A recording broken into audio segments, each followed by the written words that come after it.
मेरे प्यारे बच्चों, कैसे हैं? उम्मीद है मजे से होंगे। तो पिछले वीडियो तक हम लोगों ने देखा था कि जो समाजवाद एवं साम्यवाद चैप्टर था उसको हम लोगों ने कंप्लीट कर लिया था। अब यहाँ हम लोग जो है ना अध्याय 3 इकाई 3 हिंद चीन में राष्ट्रवादी आंदोलन का शुरुआत करते हैं। आज हम लोग पढ़ेंगे हिंद चीन में राष्ट्रवादी आंदोलन।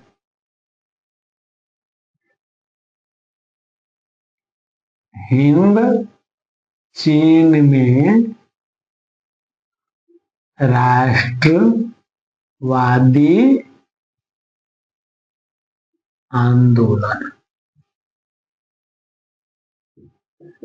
तो हिंद चीन में किस प्रकार से राष्ट्रवादी आंदोलन होता है और इसका क्या परिणाम होता है, यह जानने से पहले हम लोग पहले हिंद चीन का परिचय प्राप्त कर लेते हैं। अगर हिंद चीन कहें तो हिंद चीन का मतलब यह हुआ कि यह एक दक्षिण एशिया में स्थित ऐसा भूभाग जहां वर्तमान समय में लगभग 3 लाख वर्ग किलोमीटर में फैला हुआ है। यह जो क्षेत्र है इसका क्षेत्रफल 2,80,000 वर्ग किलोमीटर है। यह अगर इसकी बात करें कि इसके अंतर्गत किन किन क्षेत्रों को लिया जाता है तो हिंद चीन में वियतनाम, कंबोडिया और लाओस, जो ये 3 क्षेत्र हैं, इन सबको मिलाकर के हिंद चीन कहा जाता है। यानी हिंद चीन में बात करें तो वियतनाम,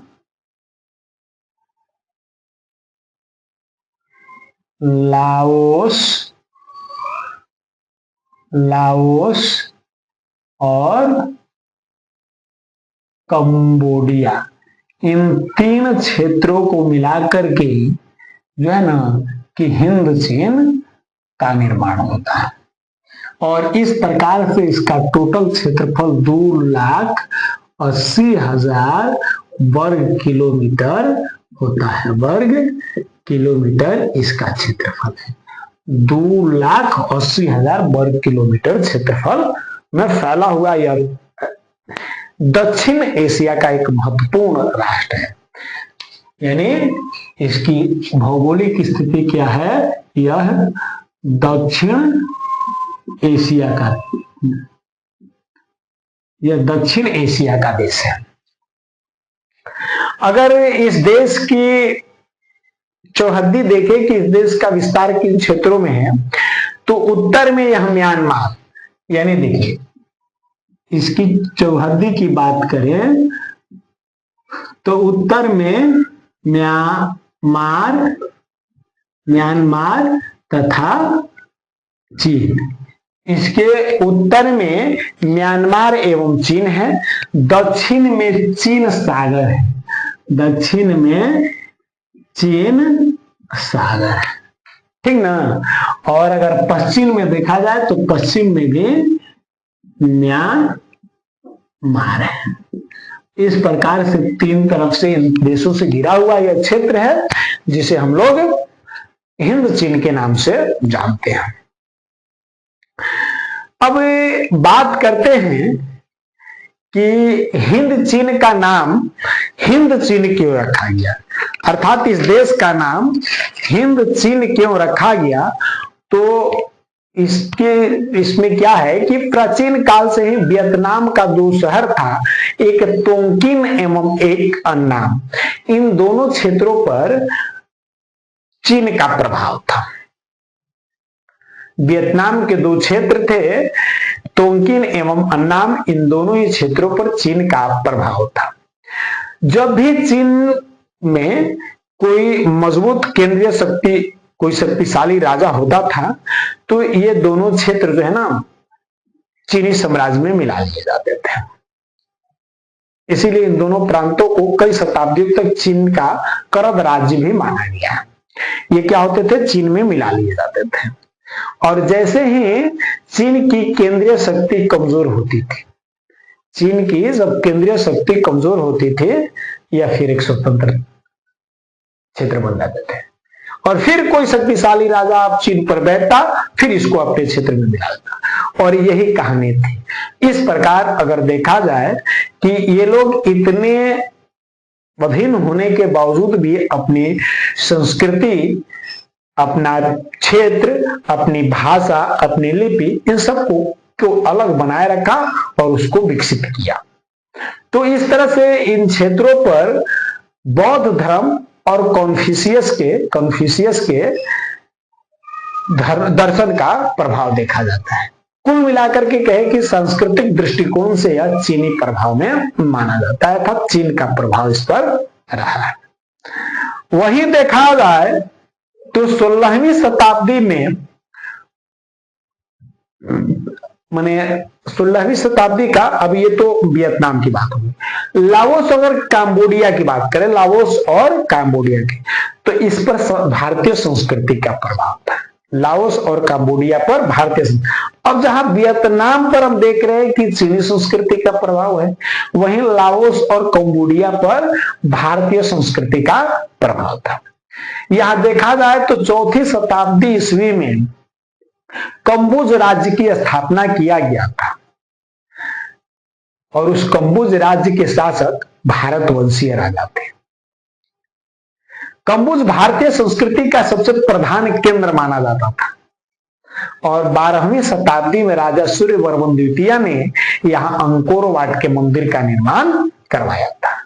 16वीं शताब्दी में कंबुज राज्य का पतन हो जाता है और मध्यकाल में आंतरिक संघर्ष की स्थिति वहां पर उत्पन्न हो जाती है। तो इस प्रकार इन क्षेत्रों में देखा जाए तो कुछ देशों पर चीन का और कुछ देशों पर हिंदुस्तान के संस्कृति का प्रभाव है। इसीलिए चीन और हिंदुस्तान दोनों के संस्कृतियों के प्रभाव के मिलीजुली प्रभाव देखने के कारण इसका नाम दोनों को मिला करके हिंद चीन रखा गया। उम्मीद है आप लोगों को समझ में आ गया होगा कि लाओस, कंबोडिया और वियतनाम को मिला करके हिंद चीन क्यों कहा जाता है। यानी क्या देखा हमने कि प्राचीन काल से ही वियतनाम के, प्राचीन काल से ही वियतनाम के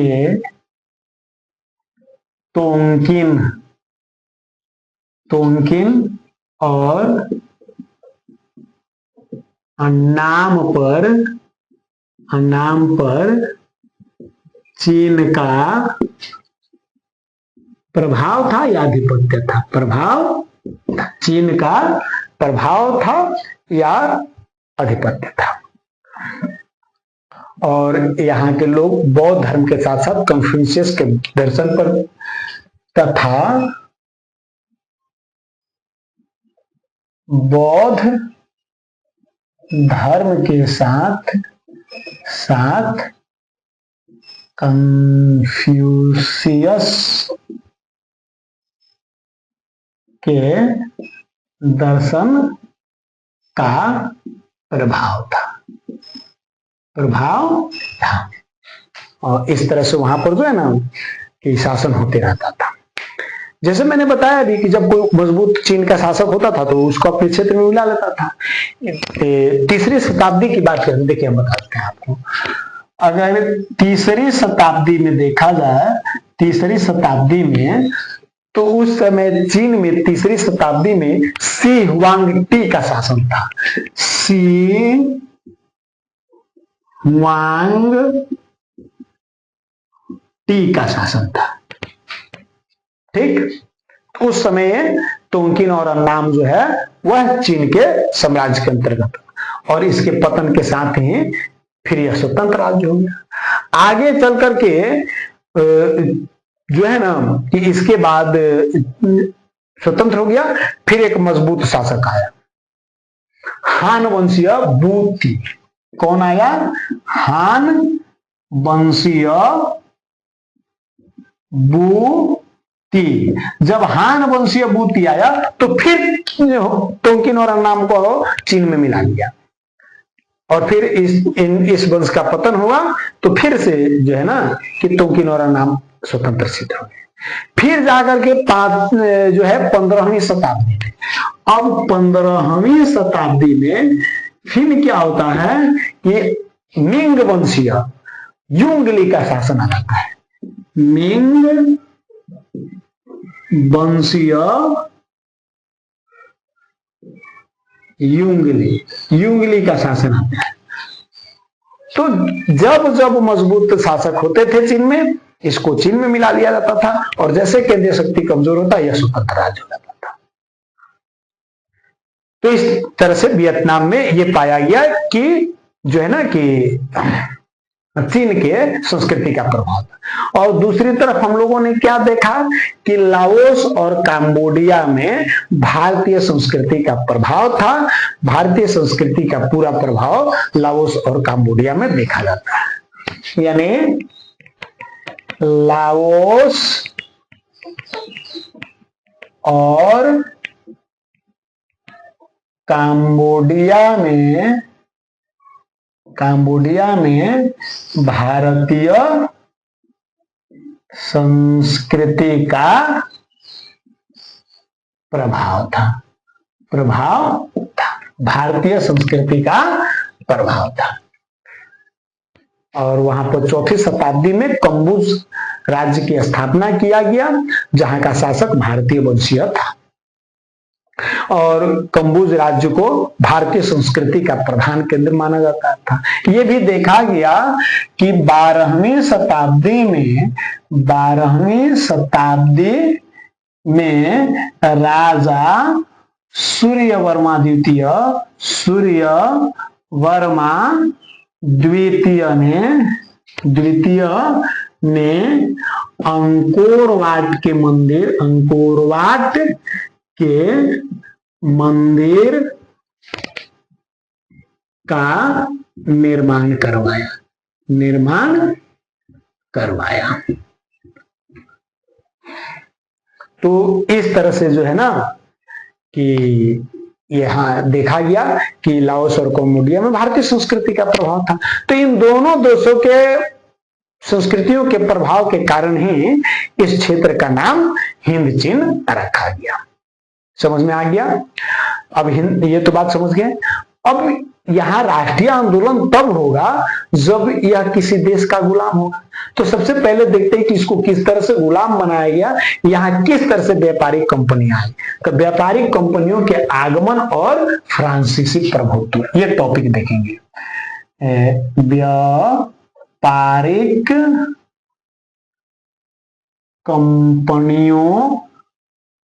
कंपनियों के आगमन और फ्रांसीसी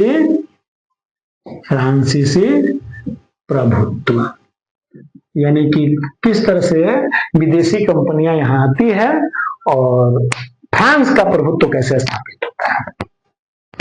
तो 1498 ईस्वी में जब भारत की खोज वास्को डी गामा ने किया था, वो भारत आया था, तो वह समुद्री मार्ग के साथ साथ पुर्तगाल के साथ भारत का व्यापार शुरू किया था। और उसी के साथ उसने दक्षिण पूर्वी देशों के साथ भी संपर्क स्थापित किया। और इस तरह से 1510 ईस्वी में मलक्का को व्यापारिक केंद्र बना करके हिंद चीन के साथ भी व्यापार शुरू किया।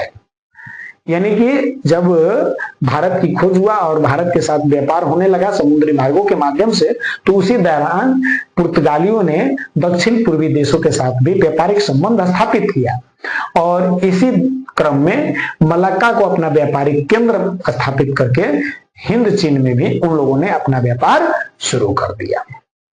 और पुर्तगालियों के बाद स्पेन, डच, इंग्लैंड और फ्रांसीसियों का आगमन इन कंपनियों जो है ना कि इन क्षेत्रों में होगा। लेकिन इनमें जितनी भी कंपनियां व्यापार करने के लिए हिंद चीन में आई, इनमें से फ्रांसीसियों को छोड़ करके कोई भी कंपनी इस भूभाग पर अपना राजनीतिक प्रभुत्व कायम करने का प्रयास नहीं किया। लेकिन शुरू से ही फ्रांसीसी इस दिशा में प्रयासरत रहे कि हम लोग जो है कि अपना यहाँ प्रभुत्व स्थापित कर लें। और यही कारण है कि 17वीं शताब्दी से ही बहुत सारे फ्रांसीसी व्यापारी हिंद चीन में आकर के और यहाँ पहुंच गए, बहुत सारे पादरी यहाँ आकर के बस गए। समझ में आ रहा है? यानी क्या हो रहा है कि 1510 ईस्वी में, अगर मूल रूप से देखा जाए तो 1510 ईस्वी में मलक्का को व्यापारिक केंद्र बनाकर पुर्तगालियों ने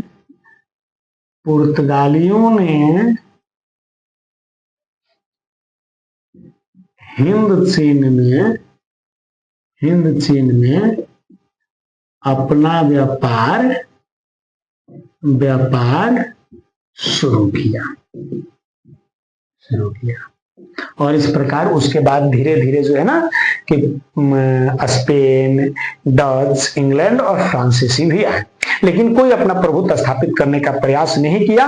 और इस क्रम में सफलता यानी कोशिश किया फ्रांस ने और सफलता फ्रांस को ही मिला।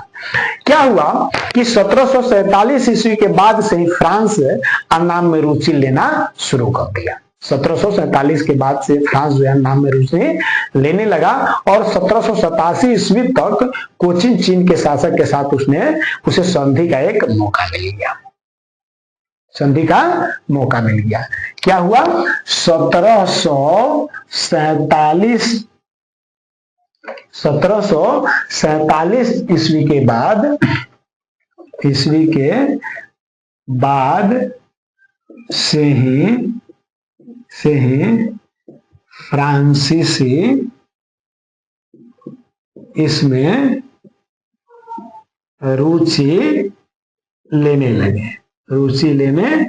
लगे तथा 1700 जाकर के 87 ईस्वी में कोचिन चीन के शासक के साथ संधि का मौका मिला, यानी संधि। लेकिन अभी तक फ्रांसीसी जो थे अपनी ताकत का प्रभुत्व नहीं जमा पाए थे, वो अपनी ताकत का प्रयोग नहीं किए थे और नहीं अपना प्रभुत्व जमा पाए थे।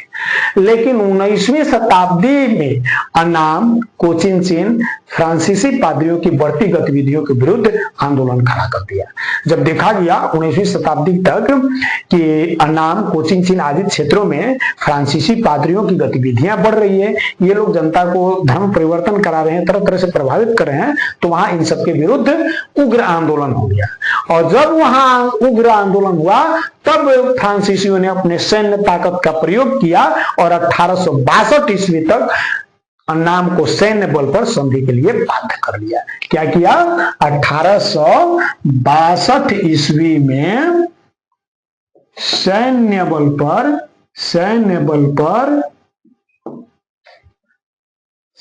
पर फ्रांसीसी जो है ना अपनी ताकत बल का प्रयोग किया और 1862 ईस्वी को अन्नाम को संधि के लिए यानी समझौते के लिए बाध्य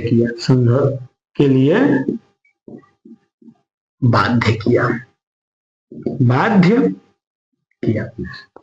तो इस तरह से 1862 ईस्वी तक जो है ना क्या नाम पर उनका सैन्य ताकत स्थापित हो गया। अब एक बार सैन्य शक्ति का प्रयोग करने के बाद फ्रांसीसी फिर पीछे नहीं हटे और वो जो है ना अपना सैन्य शक्ति का प्रयोग करते गए, सैन्य बल का प्रयोग करते हुए अगले वर्ष कंबोडिया को भी अपने संरक्षण में ले लिया। यानी अगले वर्ष यानी 1763 में काम्बोडिया को भी अपने संरक्षण में ले लिया, संरक्षण में ले लिया। और इस प्रकार से जो है ना कि अन्नाम और कंबोडिया पर फ्रांसीसियों का अधिकार हो गया। फिर 1783 ईस्वी में तोंकिन में फ्रांसीसी सेना प्रवेश किया तथा 20वीं शताब्दी आते आते जो है ना संपूर्ण हिंद चीन पर उन लोगों ने अपना शासन स्थापित कर लिया। यानी 1783 में तोंकिन में भी फ्रांसीसी सेना प्रवेश कर दिया। 1783 में तोंकिन में फ्रांसीसी सेना प्रवेश कर गई और 1904 में लाओस को जो है ना अपना गुलाम बना लिया। और इस प्रकार से हम लोग देखें कि हिंद चीन में जो है ना फ्रांसीसियों ने अपना प्रभुत्व जमा लिया, फ्रांस के हिंद चीन और फ्रांस का गुलाम हो गया। तो क्या कारण रहा कि अन्य किसी भी देशों ने हिंद चीन में अपना प्रभुत्व जमाने का प्रयास नहीं किया, लेकिन प्रारंभ से ही फ्रांस यहां पर अपना प्रभुत्व जमाने का कोशिश किया।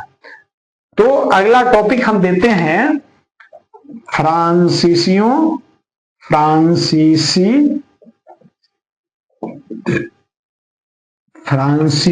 द्वारा उपनिवेश स्थापना का उद्देश्य। फ्रांसीसियों द्वारा उपनिवेश स्थापना का उद्देश्य, यानी किस उद्देश्य से फ्रांसीसियों ने अपना उपनिवेश स्थापित किया।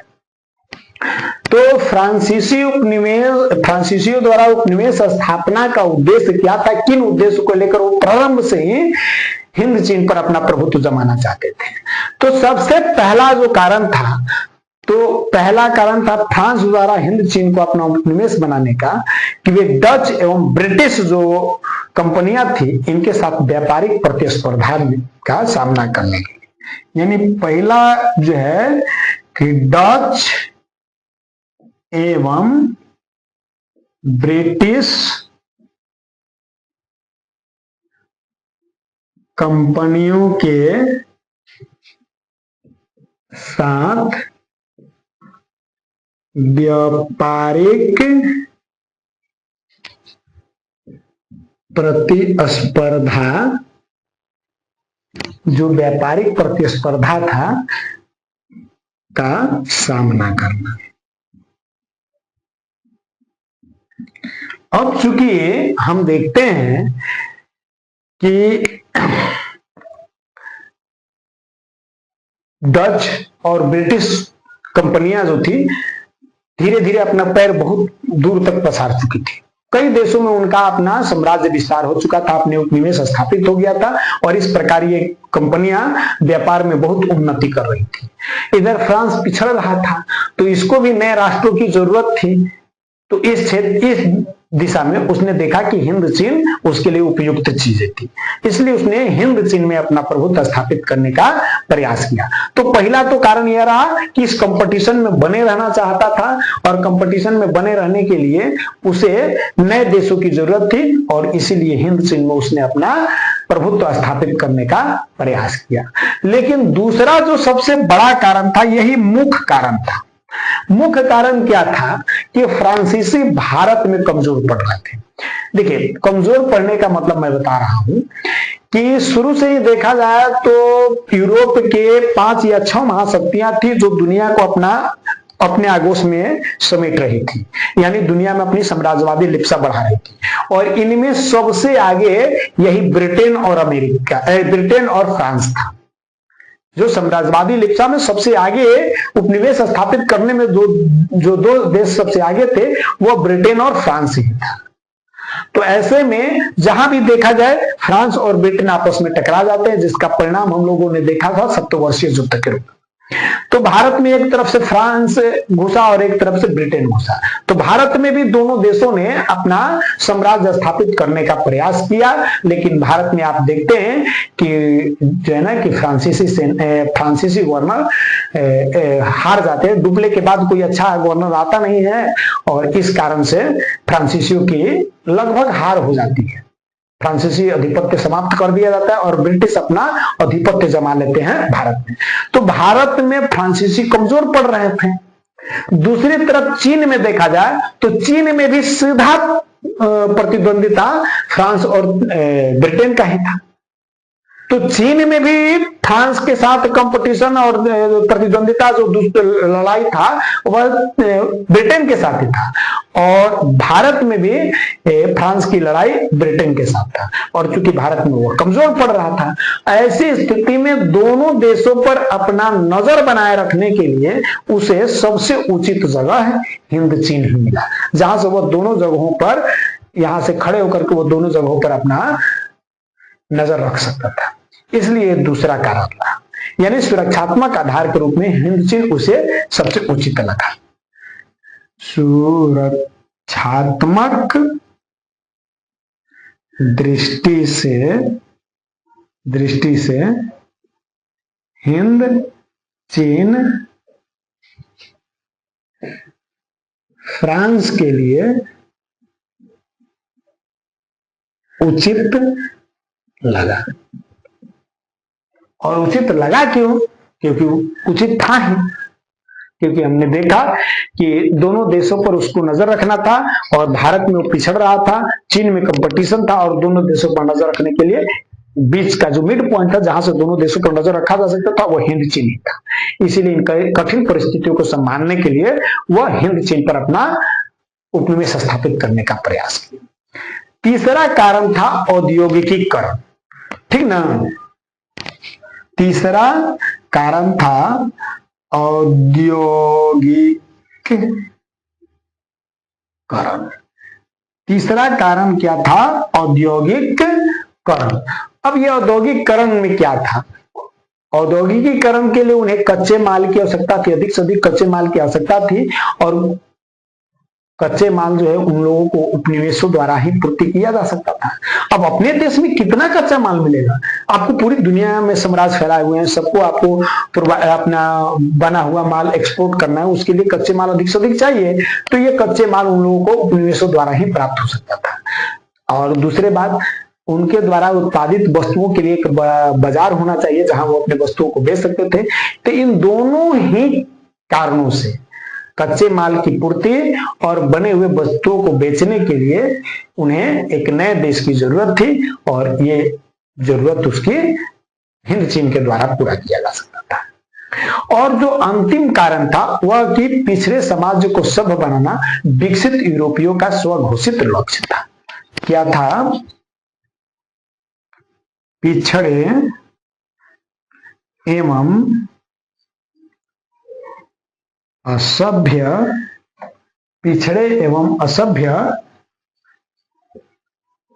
समाज को सभ्य बनाना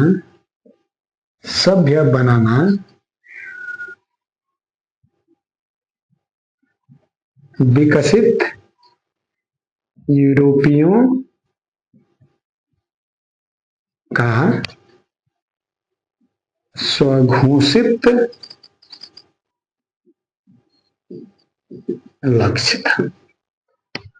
तो इन्हीं कारणों से जो है ना फ्रांसीसी प्रारंभ से ही हिंद चीन में अपना उपनिवेश स्थापित करने का प्रयास कर रहे थे।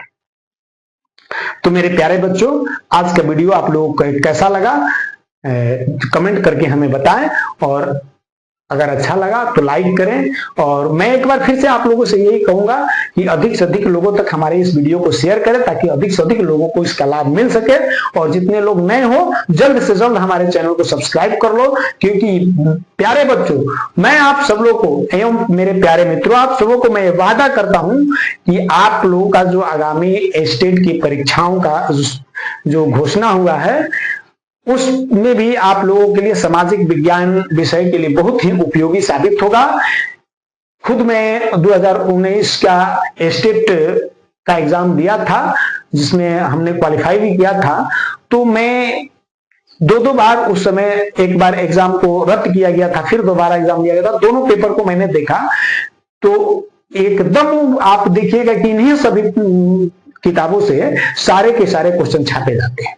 तो मेरे प्यारे मित्रों, अगर आप लोग इस चैनल को सब्सक्राइब कर लें और ये सारी चीजों को बढ़िया से पढ़ ले, समझ ले, तो मैं वादा करता हूं कि आप लोग अच्छे मार्क्स के साथ सामाजिक विज्ञान विषय में आप पेपर को क्वालिफाई कर जाएंगे। और इसके साथ जो बीपीएससी टीआरई 4 आने वाली है, उसमें भी सामाजिक विज्ञान के लिए आप लोगों को बहुत उपयोगी साबित होगा। तो मैं चाहूंगा कि जितना अधिक से अधिक लोग आप इस वीडियो को देख रहे हैं, अधिक से अधिक लोग शेयर करें, और इस चैनल को अगर नए हैं तो सब्सक्राइब कर लें, ताकि आप इस वीडियो का लाभ उठा सकें। तब तक के लिए हम आप लोगों से विदा लेते हैं। जय हिंद।